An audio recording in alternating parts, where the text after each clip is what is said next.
Bismillahirrahmanirrahim. Assalamualaikum warahmatullahi wabarakatuh.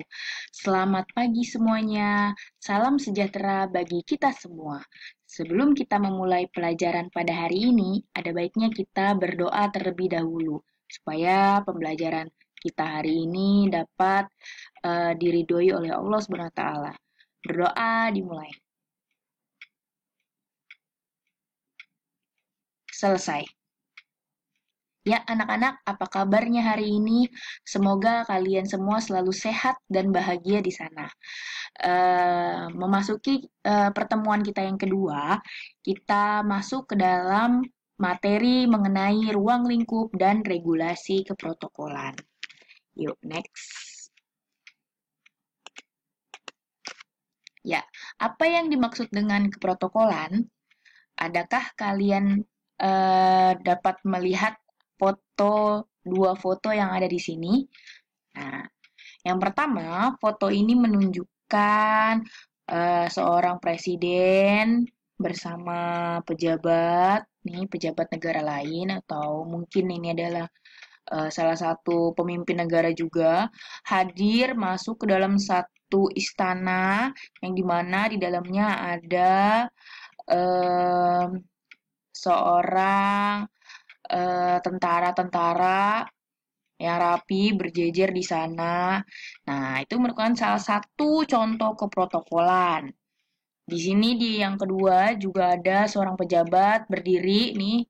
Berdiri karena apa? Karena ada suatu hal. Nah, ini salah satu juga dari keprotokolan nih. Pemerintah Kabupaten Nabire nih. Ngapain dia berdiri nih? Pasti ada hal tertentu yang membuat dia berdiri kan. Nah, apa sih keprotokolan itu? Nah, jadi keprotokolan ini ada dua. Bukan ada dua sih, keprotokolan itu berasal dari bahasa protokol.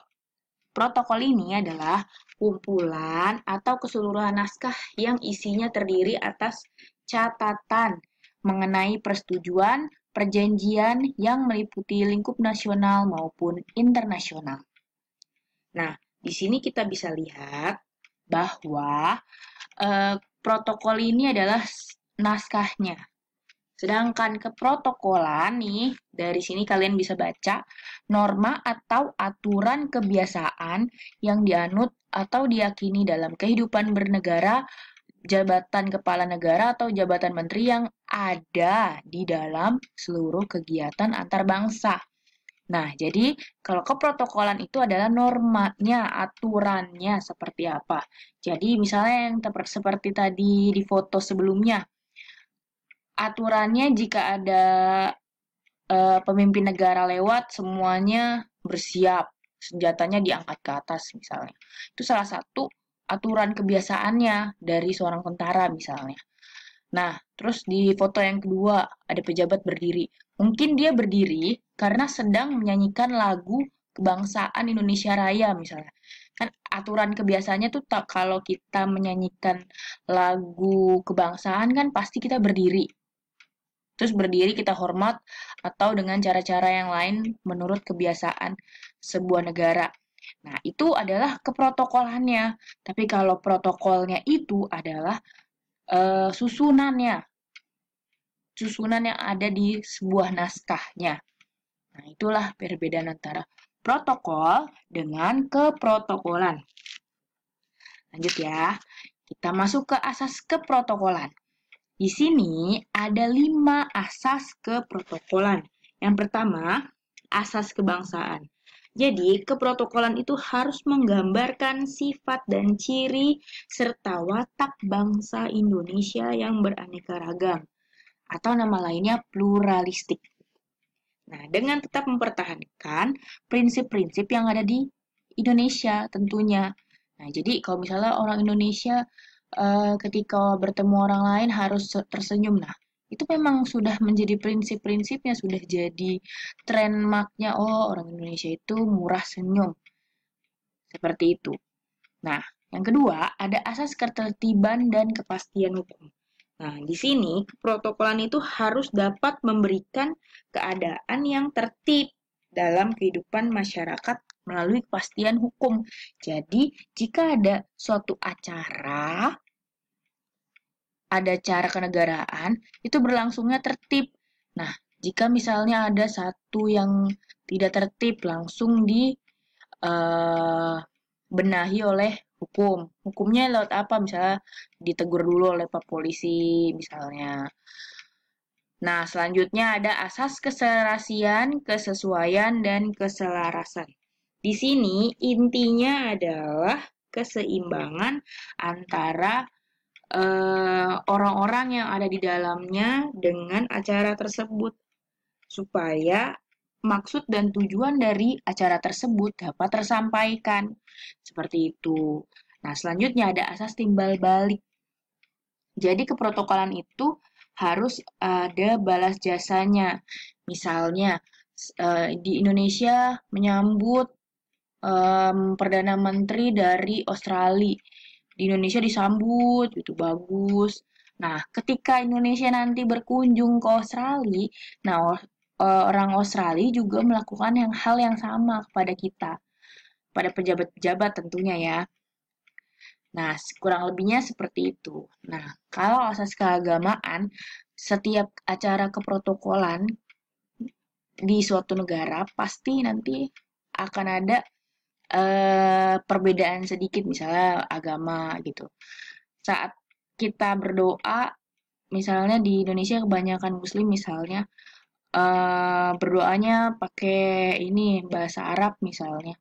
Nah, tapi karena di acara itu ada warga-warga negara lain yang agamanya berbeda, ya udah kita itunya apa berdoanya juga dalam satu bentuk yang universal atau sama gitu. Kurang lebihnya kalau asas keagamaan seperti itu. Nah, selanjutnya ya, tujuan keprotokolan. Ini ada A, B, C, D, E. Nah, kurang lebihnya yang pertama A, membuat suatu acara secara teratur dan tertata dengan baik. Jadi acara yang sudah ada itu diatur dengan baik supaya tujuannya sampai. Nah, yang kedua B, meminimalisir kesalahan dalam suatu acara. Di suatu acara, jika ada satu yang berbeda atau waktunya meleset, pasti ke belakangnya juga akan terburu-buru. Jadi apa yang mau disampaikan juga kadang-kadang suka tidak sampai bahkan gitu. Yang ketiga, membuat tujuan suatu kegiatan dapat tercapai. Nah, ini jadi tujuannya apa? Ya harus sampai, misalnya mengaman semua keprotokolan yang ada aman sampai selesai acara. Ya udah kalau dia aman berarti tujuannya sudah tercapai. Kurang lebih seperti itu. Yang keempat, membuat kegiatan lebih berkesan. Nah, kadang-kadang ada acara yang sesuai keprotokolan, kaku banget deh kayak Kanebo. Nah, dia itu nggak, menurut kita ya, apa sih ini acara? Nggak ini banget, nggak sesuai banget sih maksudnya gitu, nggak anak muda banget itu. Nah, tapi itulah acara keprotokolan tuh seperti itu. Tapi mungkin ada satu kemasan-kemasan berbeda yang bisa ditampilkan dengan misalnya tiba-tiba nanti ada penyanyi yang lagi hits datang gitu terus nyanyi di situ dengan gaya yang berbedanya. Itu merupakan salah satu hal yang bikin berkesan gitu daripada daripada yang monoton gitu. Terus selanjutnya ada membuat kegiatan berjalan lebih hikmat dan terhormat. Nah, jadi sebuah keprotokolan itu akan lebih, misalnya dari kegiatan sumpah pejabat misalnya, sumpah sumpah jabatan gubernur misalnya. Nggak mungkin kan lagi ngambil sumpah tiba-tiba ada yang ketawa-tawa, ada yang apa namanya ngobrol-ngobrol gitu. Ya itu ya. Jadi sebuah acara juga harus ada susunannya, ada tatanannya. Kalau misalnya acaranya tentang sumpah pejabat, ya kita harus mengikuti dengan hikmat tentunya dan sampai acara itu selesai. Seperti itu kurang lebih. Nah, selanjutnya ada unsur-unsur keprotokolan. Yang pertama ada tata acara. Tata acara adalah unsur keprotokolan yang menentukan tindakan yang harus dilaksanakan dalam suatu acara tertentu. Nah, tindakannya apa sih, Bu? Ya itu sesuai dengan aturan dan adat kebiasaan kita. Tata caranya harus disesuaikan tentunya. Yang kedua, tata krama. Unsur keprotokolan dengan memperhatikan pilihan kata. Nah, pilihan katanya seperti apa, tata cara berbicaranya seperti apa.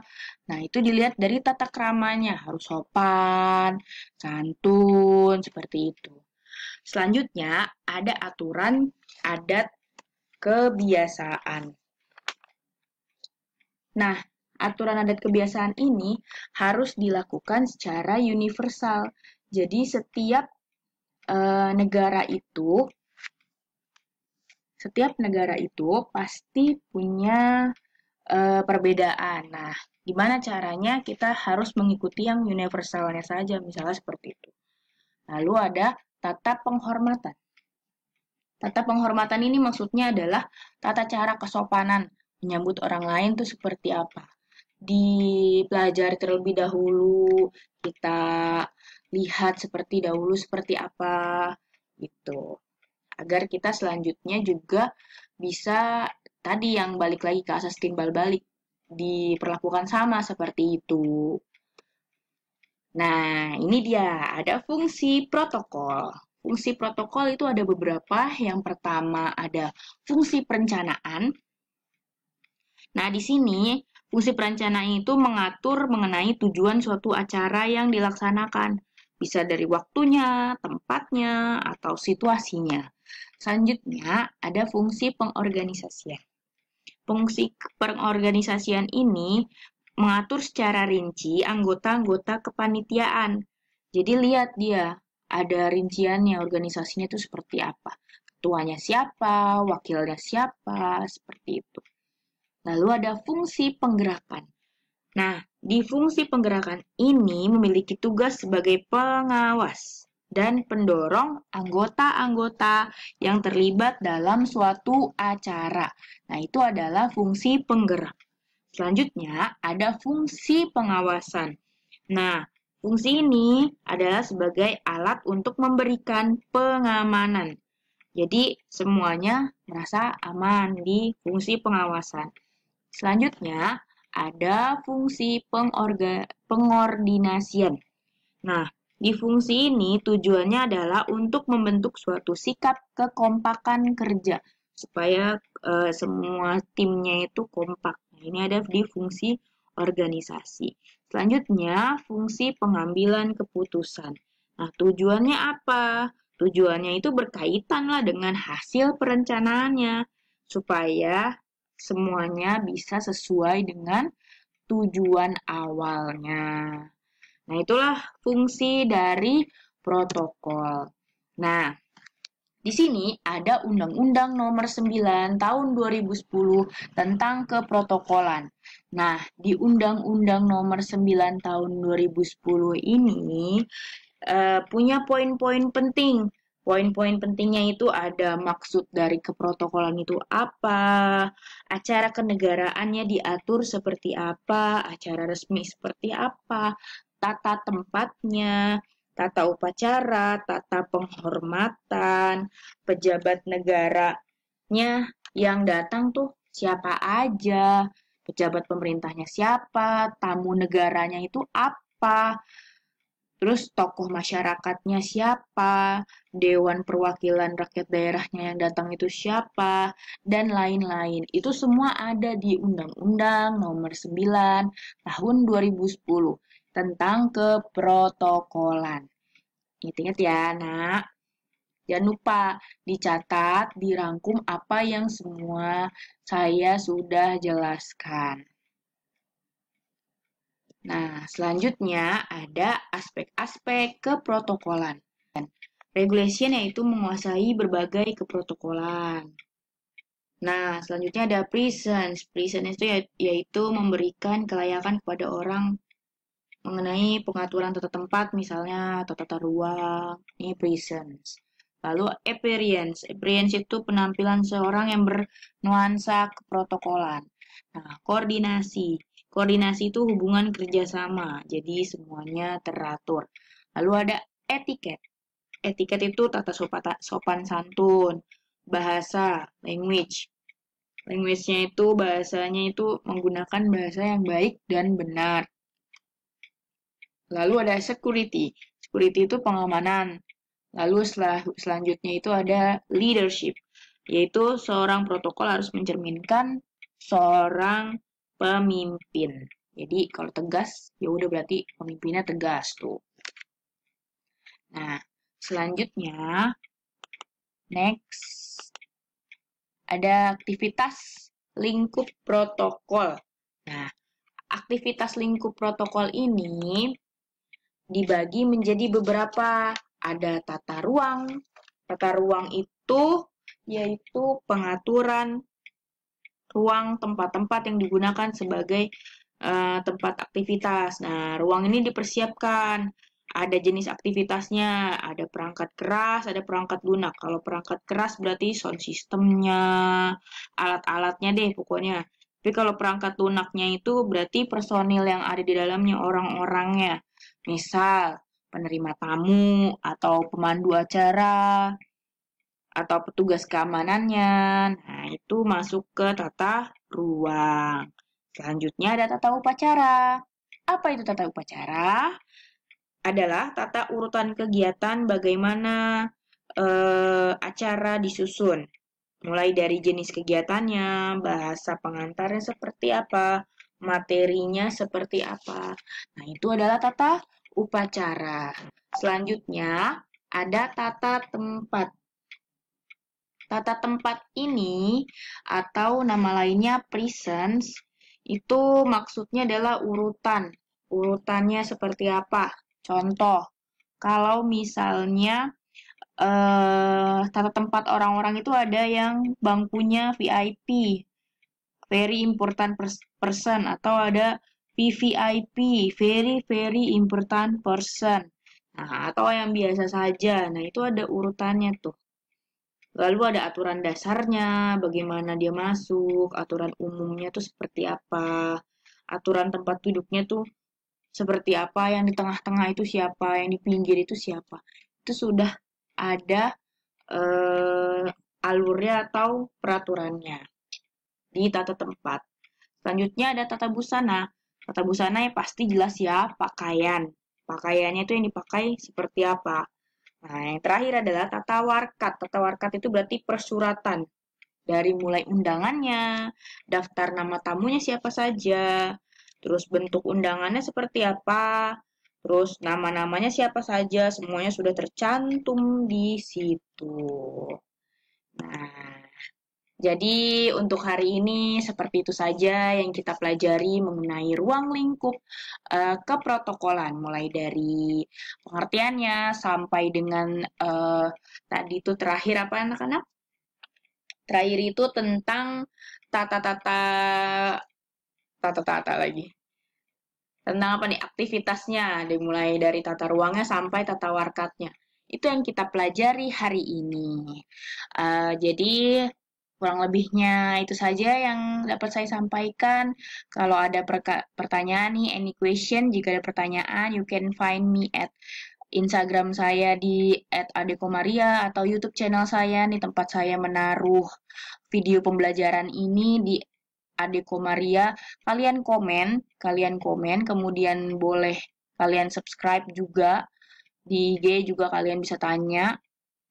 Nah, nanti setelah ini kalian bisa masuk ke dalam Google Classroom-nya untuk mengerjakan tugas yang sudah tersedia di sana. Ingat ya, ini pembelajaran kita kedua, berarti masuk ke dalam tugas kedua. Silakan dibaca, benar-benar dibaca, jangan cuma dilihat doang, tapi juga dikerjakan ya anak-anak. Sama absensinya juga dijalankan. Oke, kurang lebih saya mohon maaf. Wassalamualaikum warahmatullahi wabarakatuh. Terima kasih semuanya. Selamat pagi.